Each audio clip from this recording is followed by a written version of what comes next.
Pleased to recognize the member for Kenora-Rainy River. Thank you, Speaker. It is an honor and a pleasure to be able to rise and share my thoughts on the 2013 budget. I'd like to start off by thanking each and every person who took the time to return my 2013 budget survey, which was sent out to every home in the Kenora-Rainy River riding. I'm pleased to report that for the second straight year, I was overwhelmed by the response. It shows just how much the people in northwestern Ontario care about the important decisions that are being made right now and all the time in this legislature. I would also like to thank each person who has taken time out of their day to speak to me and share their concerns. Over the past few weeks, I've met with hundreds, if not thousands, of residents across the riding. Whether it was at trade shows in Red Lake, Dryden, Fort Francis, Kenora, and Rainy River, or through constituency appointments, emails, or phone calls, residents of Kenora-Rainy River came through with their feedback, suggestions, and priorities, and I really appreciate the information that they have shared with me. For those who have not filled out the survey, I encourage you, if you're watching this at home, to take a moment to share your thoughts, to pop it in the mail to me. You may not realize it, but the feedback you give me is invaluable, and it's necessary for me to be able to represent your interests in Queen's Park. To represent you effectively, I need to hear from you, and I want to reiterate that I sincerely appreciate all of the time and the effort that people across my riding have taken to share with me their thoughts, and I encourage them to keep the feedback coming. With that in mind, I'd like to share some of that feedback with this House. As would be expected by anyone aware of the present situation in northwestern Ontario, the people of Kenora-Rainy River are not happy with this government's performance.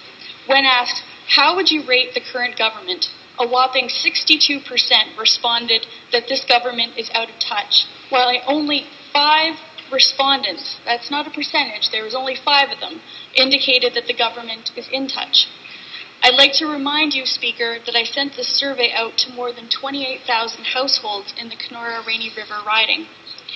And when asked, on what issue is the government performing the best, the responses ranged from nothing to ripping us off, looking after the South, and wasting money.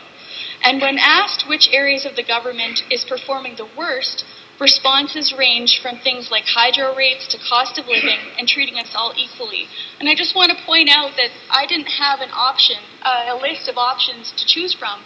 There was a fill in the blank for this because I wanted to get a sense, not a directed sense, but a sense of what people are thinking about what's going on in Ontario today. Speaker, the responses to the survey I sent out show a critical disconnect between the people living in northwestern Ontario and the government, which is supposed to be the government for the entire province, and not just a few select communities that contain enough seats to allow a party to cruise to victory. I've spoken out about northern alienation before, but these numbers really tell the story of how poorly the government is performing. But that said, Northerners are realistic. When it comes to defeating the budget, most of them are saying that it depends on the budget or that they're not sure.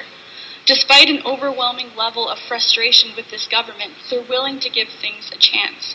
They're saying things like, take your time, review the budget, see if some of our key priorities are met. If they are, then allow the budget to pass and continue to fight for fairness and equality in a province where we're supposed to be equal partners. If they're not, they tell me, we'll take our chances with an election and we'll see where that gets us.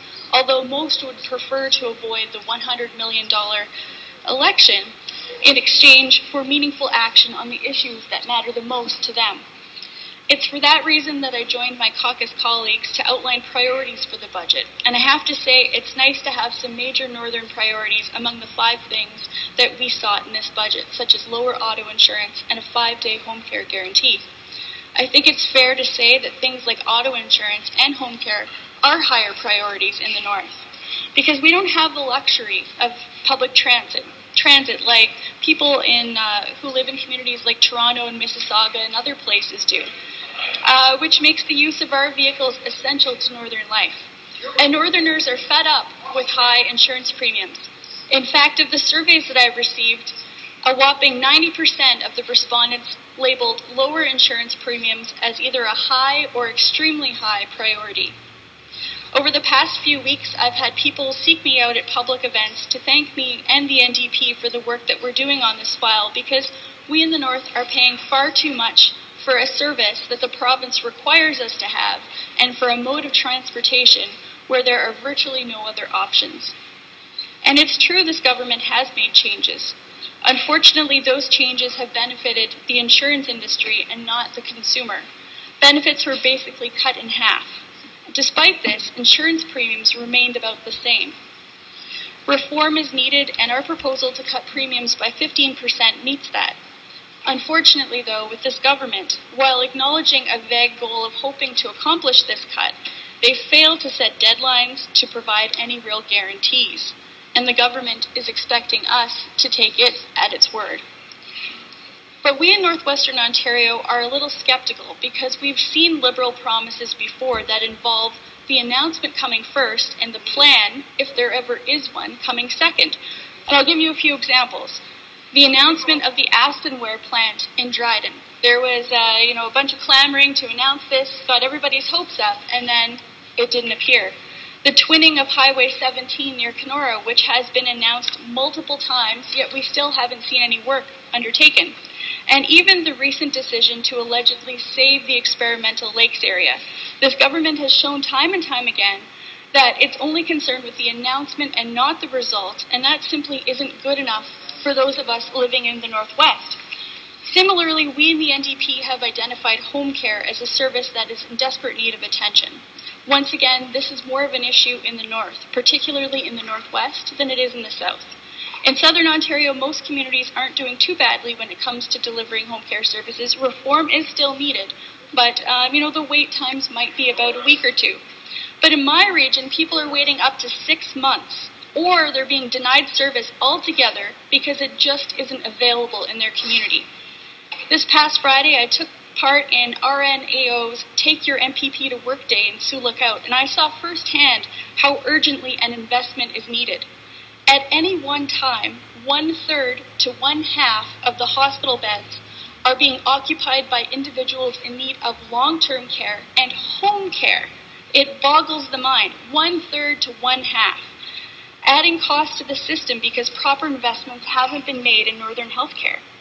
Families literally have to fight to have their relatives stay in Sioux Lookout because many are being sent out to healthcare facilities across the region at a distance of several hundred kilometers, where they are kept in virtual isolation with no family or friends for support because this government still refuses to pay close attention to the healthcare crisis that's facing northern communities.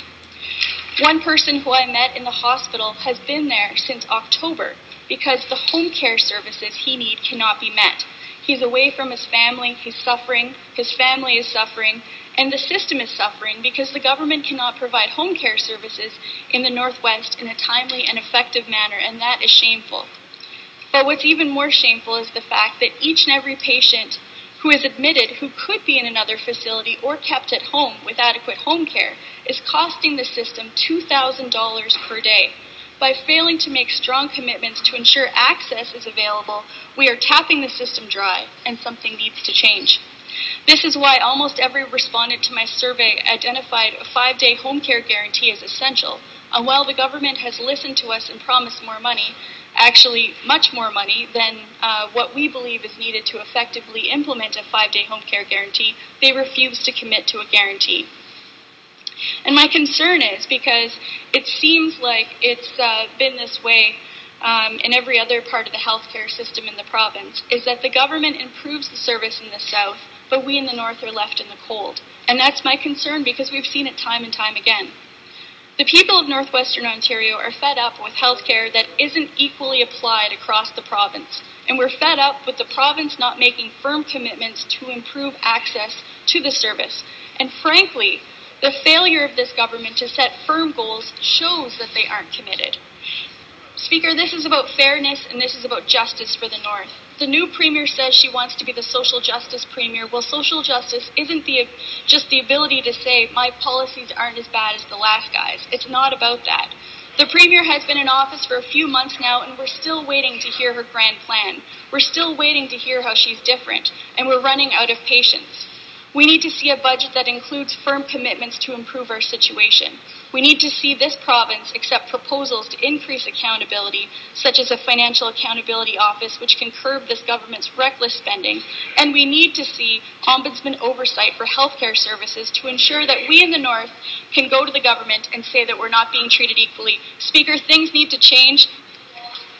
Thank you very much.